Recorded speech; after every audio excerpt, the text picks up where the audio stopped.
In this video, we are going to study about the radiopharmaceuticals.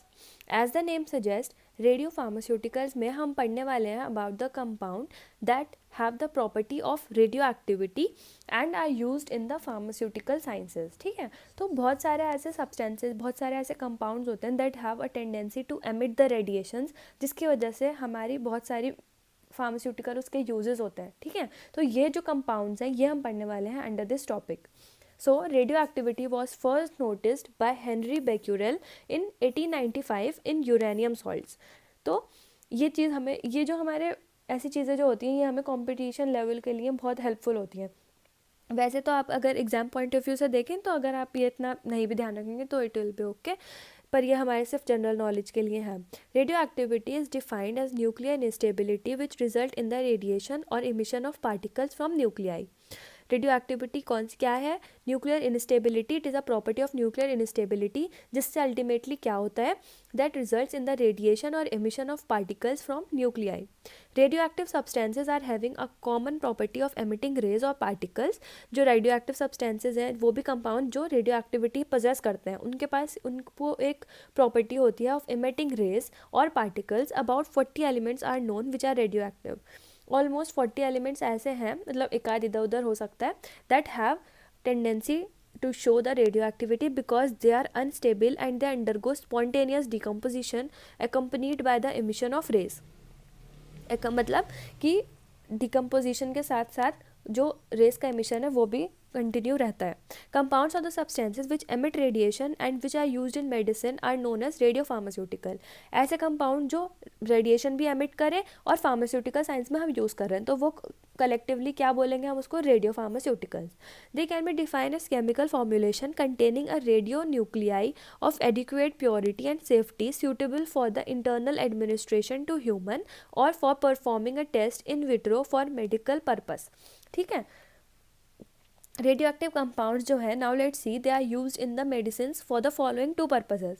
First is they are used as a source of radiation from radiotherapy, especially in the case of cancer. ये तो हमें पता ही है, जब cancer patient कोई होता है तो हमें उसकी कीमोथेरेपीज़ होती हैं तो उसमें जो रेडियो एक्टिव कंपाउंड्स हैं वो बहुत ज़्यादा यूज़ होते हैं. Next, they are used as radio active tracers for diagnostic purpose. जो किसी डिजीज़ का जब हम डायग्नोसिस करते हैं, मतलब उसकी ऐसे टेस्ट करते हैं जिससे हमें उस डिजीज़ के बारे में पता लगाना होता है, तब भी हम रेडियो एक्टिव ट्रेसर्स का बहुत ज़्यादा यूज़ रहता है. Radioactive tracers are the chemical compounds in which one or more atoms have been replaced by radioisotope. So, by the virtue of its decay, it can be used to explore the mechanism of reaction by tracing the path that radioisotope follows from the reactant to product. ये तो radio active tracers की हमारी definition दी हुई है कि जो ऐसे chemical compound जो जिनको हमने रिप्लेस कर रखा होता है विद रेडियो आइसोटोप, मतलब उनका सेम मतलब स्ट्रक्चर होता है पर उसका डिफरेंट सेम मॉलिक्यूलर फार्मूला के साथ उसका जो different molecular number, molecular weight उसका डिफरेंट होता है. ऐसे कंपाउंड्स के साथ हम उन्हें रिप्लेस कर देते हैं और फिर हम उनको यूज़ करते हैं. ठीक है, ये इसका कॉन्सेप्ट है. Now let's see the next thing is, ये तो इसमें आइसोटोप, आइसोबार और आइसोटोन्स है, जिसमें से आइसोटोप क्या होते हैं? Same proton but they have different neutron. Isobar they have, मतलब जो मैंने अभी बताया, they have same atomic number but different mass number. Isobars में nucleus of different chemical element that have same mass number but different atomic number. और isotones में nuclei that have same neutron but they differ in the number of proton and mass number.